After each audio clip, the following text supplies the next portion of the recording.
چونکہ عمل کی صحت، عمل کا صحیح ہونا دنیاوی اعتبار سے اور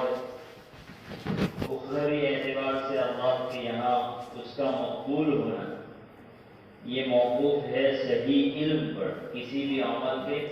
صحیح علم پر، کہ کسی بھی عمل کا صحیح علم نہیں ہوگا تو ایسی صورت میں ممکن ہے کہ وہ عمل باطل ہو جائے اور ہمیں پتہ بھی نہ چلے۔ تو اسی غرض سے پچھلے چند سالوں سے یہ نظام بنایا جاتا ہے اور مکلف کیا جاتا ہے اس بات کا کہ فجر کی نماز کے بعد فقہی مسائل بیان کیے جائیں،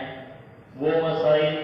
کہ جن میں عام ابتلا ہوتا ہے، لوگوں کو عام طور پر اس کی ضرورت پڑتی ہے۔ تو اسی غرض سے یہ مجلس منعقد کی جاتی ہے۔ اب اس کی ایک صورت تو یہ ہے کہ میں اپنے اعتبار سے چند مسائل بیان کروں، لیکن ظاہر سی بات ہے کہ ہر ایک کی الگ الگ ضرورتیں ہوتی ہے دینی، کسی کو کیا مسئلہ پیش آتا ہے، کسی کو کیا مسئلہ پیش آتا ہے۔ اس لیے بہتر صورت یہ ہے کہ جس کو بھی کوئی دینی ضرورت ہو، کوئی مسئلہ پیش آئے تو وہ پوچھ لے۔ اگر وہی مسئلہ جب لوگوں کے سامنے بیان کیا جائے گا تو ممکن ہے دوسروں کو بھی یہ مسئلہ پیش آیا اور وہ بیچارے اس سے متعلق سوال نہ کر سکیں، تو آپ کے اس سوال کی وجہ سے دوسروں کی بھی دینی ضرورت پوری ہو جاتی ہے، تو اور اس کا ثواب بھی آپ کے ساتھ آتا ہے۔ تو اس لیے اس میں شرمانا نہیں چاہیے اور کوئی حجاب نہیں ہونا چاہیے۔ ان اللہ لا یستحیی من الحق، اللہ تعالیٰ حق بیان کرنے سے شرماتا نہیں، اس لیے دینی مسائل پوچھنے میں کبھی بھی شرم محسوس نہیں کرنی چاہیے۔ بہرحال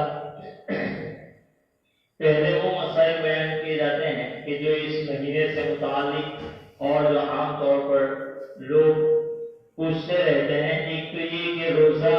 یہ کن لوگوں پر فرض ہے، تو روزے کی فرضیت یہ ان لوگوں پر ہے، ان مسلمانوں پر کہ جو عاقل ہو، بالغ ہو اور معذور نہ ہو۔ عاقل ہو لہذا جو پاگل ہوتے ہیں، اسی طرح جو بے ہوش رہتے ہیں جیسے قوما میں، تو ان لوگوں پر روزہ فرض نہیں ہے بلکہ اس کی طرف سے فدیہ دیا جائے گا، بیماروں کی طرف سے۔ جو بالغ ہوں لہذا نابالغ بچے پر روزہ فرض نہیں ہے، البتہ اگر بچہ 10 سال کی عمر کو پہنچ جائے تو ایسی صورت میں اس کو روزے کی تلقین کی جائے گی، بلکہ تنبیہ بھی کر سکتے ہیں جبکہ وہ تندرست ہو، روزہ رکھنے پر قادر ہو۔ ہاں 10 سال سے کم عمر کا بچہ ہو تو ایسی صورت میں اس پر ہم اس کو تنبیہ نہیں کر سکتے، اگر وہ اپنی خوشی سے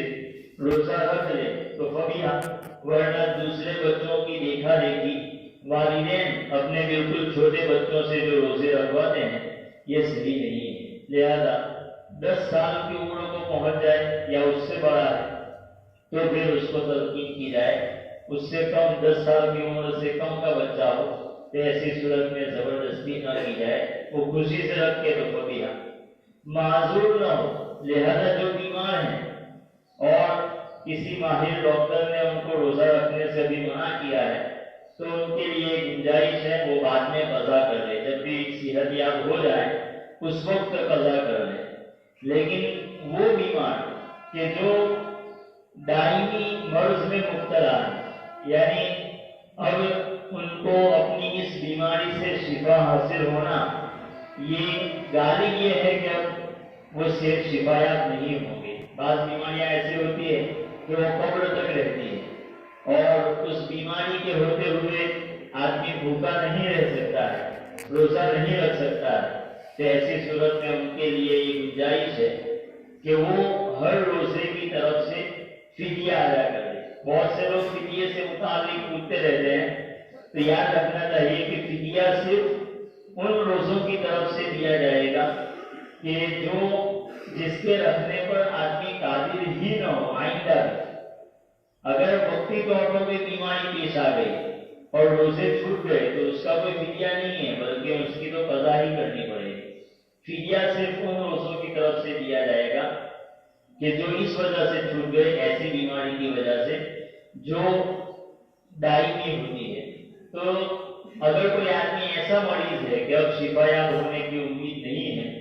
تو اس کی طرف سے ہر روزے کی بدلے میں فدیہ دے دینا، یعنی ایک صدقۃ الفطر کی مقدار